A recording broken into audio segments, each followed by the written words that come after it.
నమశివాయ నమశివాయ నమశివాయ. రాత్రి పడుకున్నా సరే నిద్ర పట్టకపోతే నమశివాయ. లేచి మొహం కడుక్కుంటూ ఉంటే నమశివాయ. అన్నం తింటుంటే నమశివాయ. ఎవరన్నా కనపడితే పలకరింపు కూడా నమశివాయ. మీరు ఫోన్ ఎత్తి మాట్లాడవలసి వస్తే నమశివాయ.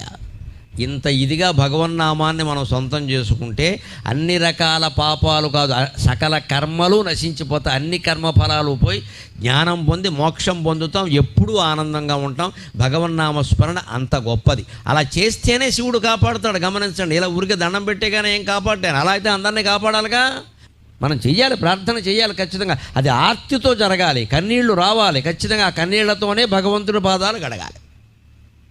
అందుకే రోజు ఇళ్లల్లో కూడా కులభేదం లేకుండా, స్త్రీ పురుష భేదం లేకుండా అందరూ దేవతార్చన చెయ్యండి. బ్రాహ్మణులు చేసే దేవతార్చన వేరు. వారికి వంశపరంపరగా ఏదో వస్తుంది, వారి పద్ధతిలో వారు చేస్తారు. వారి బాధ్యతలు వారిని చేయనివ్వండి. వారిలాగా చేద్దాం